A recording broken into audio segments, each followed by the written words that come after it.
Ultimamente estava difícil da gente conseguir alguma coisa bem aproveitável na plataforma Netflix, né? Mas de uns dias pra cá acabou chegando muita coisa boa, que eu acabei tirando boas conclusões, séries, filmes. Claro, a crítica de uma chega agora, sem spoilers. Até uma série que eu tô curtindo na Amazon Prime, que é The Boys, segunda temporada, tá muito boa mesmo e a crítica vai chegar. Mas que fique registrado, né? Tava pra doer na alma, né? Tava difícil, né? Bom,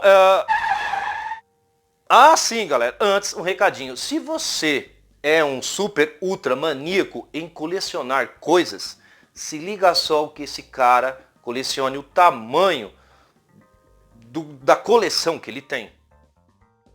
Se liguem só na coleção de miniaturas que esse cara tem. Não é brincadeira não, meu.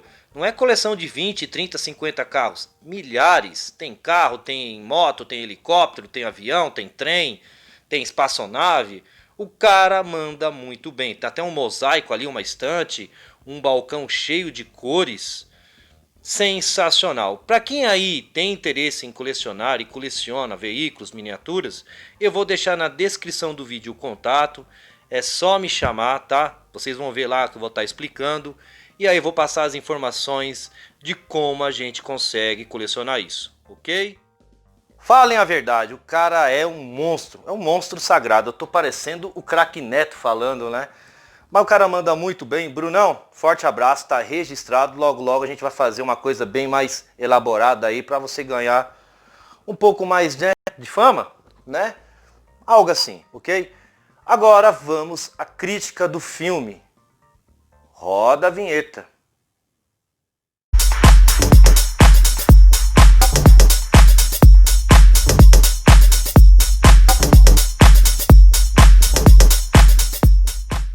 The Devil All the Time, ou O Diabo de Cada Dia. Em um lugar chamado Kenosha, em Ohio, uma tempestade de fé, violência, manipulações e traumas corrompem boa parte das pessoas, trazendo muitas situações horríveis. O filme é baseado no livro de 2011 que carrega o mesmo nome e escrito por Donald Ray Pollock, um livro que eu já li, emprestado e gostei muito. Esse filme eu posso dizer que ele não é, né, rapidinho, viu galera, ele não é totalmente baseado no livro, viu galera. Vamos dizer que as principais histórias com os principais personagens, em um resumo, foi transferido para o filme, ok? Não é um filme de terror, mas ele compõe as cenas de horrores. E aqui nós temos na direção o Antônio Campos. Ele tem Christine, filme de 2016, que é muito bom, viu galera? Eu já assisti 2 vezes, dispensa comentários.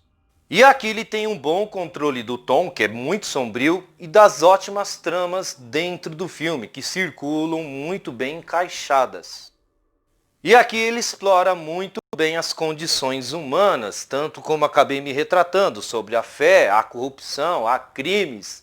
Quase todos os personagens aqui fazem atos terríveis e muito contraditórios. É uma direção cautelosa e cirúrgica e bem montada. O primeiro ato aqui transita muito bem em épocas, temos uma geração de personagens que é bem desenvolvida entre partes no começo até que chegue a outras. Então a história ela tem um início que ela te explica detalhe por detalhe como tudo se inicia esses fatos. E esse primeiro ato há muito fanatismo com a religião, né? Que chega a ser até assombroso. Há algumas situações aqui que você, pô, o que esse cara tá fazendo? Então aí depois você vê de total fanatismo que a pessoa tem, né? Chega a ser loucura. E o que eu notei nesse primeiro ato é como que a fé pode ser utilizada em mãos erradas, né? Isso a gente já vê na vida real, né? Tem pessoas que usam para princípios nada aceitáveis, né? Com objetivos bem contraditórios. Outros totalmente cegos. E neste filme tem um pouquinho de cada. Então há aqui uma forte religião apegada, mas que você vê que ela traz também situações muito complicadas. O segundo ato já traz outras tramas, né, que começam a fluir dentro do filme, a corrupção já surgindo, você já começa a perceber que mesmo sendo numa cidadezinha pequena, já existe esse objetivo, há muitos crimes, então as histórias já começam a aparecer, mas elas estão ali em blocos, né? Um grupo de personagens, temos um outro grupo, ok, mas elas são bem desenvolvidas. As histórias começam a ficar mais obscuras, podres, né? Há muita imundícia aqui, eu estou usando esse termo para não usar outra palavra. Então, é um segundo ato que ele corre bem, mas ele é bem nefasto. O terceiro ato já começa a trazer um bom ritmo, há algumas intercalações dos tramas que começam a se unir, a história começa a ficar uma só, mas eu senti que ela demora um pouco, né, para andar. É no terceiro ato que a gente vê como que as histórias começam a ter conexões, mesmo com algumas facilitações narrativas e até entre cenas. É um terceiro ato que começa já a destacar, né, certos personagens e desfocar outros, né? Então, é um terceiro ato com muita tensão, há muita energia e há uma boa execução no final, que é como eu disse, né, há algumas facilitações, mas como se baseia, né, num livro, ok, faz sentido, né? Eu senti também que faltou um pouco mais de tensão do que foi, né? Algumas coisas são rápidas demais, mas é um terceiro ato que corre bem, ele flui bem, ele tem um bom término. É uma construção narrativa muito bem elaborada, né? Só que eu senti que algumas ideias poderiam ter sido jogadas aqui, que não foram jogadas, mas é aquele filme que, tudo bem, o básico ficou bom.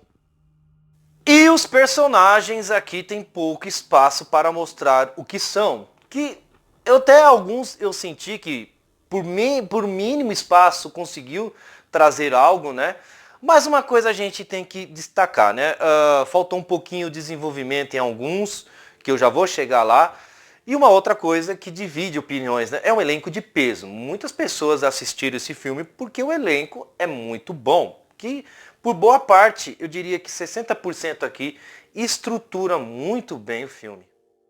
E começando pelo elenco, claro, né? Eu senti aqui que as personagens do poder feminino tiveram atuações muito fracas, né? Algumas tudo bem, fez sentido, outras faltou até alguns diálogos para trazer algo a mais, então eu senti que faltou um certo desenvolvimento em boa parte delas. Começando pela Mia Wasikowska, né? Nomezinho complicado, hein? Tanto ela como a Elise Scanlen e até a mesma Harley Bennett, elas têm boas interpretações, né? Mas falta camadas. É como eu disse, até alguns argumentos aqui poderiam ter sido implantados para dar mais substância a essas personagens, né? Que pouco foram aproveitadas. É uma pena, né? São usadas apenas para exposições, mecanismo na construção narrativa para empurrar os tramas, pontuar e preencher lacunas. Elas não fizeram feio, mas faltou trabalhar um pouquinho.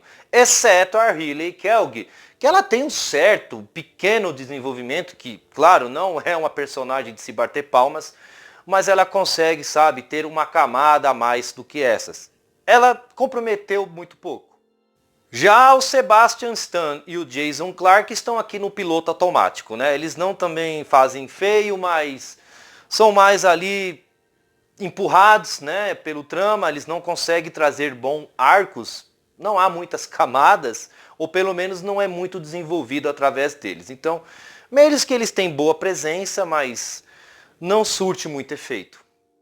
Mas eu não posso dizer o mesmo do Robert Pattinson, que em pouco tempo conseguiu trazer um certo desenvolvimento ao personagem. Eu acho que quando você tem um ator que encaixa com um personagem, por mais que um roteiro seja razoável, você vê ali a qualidade, né?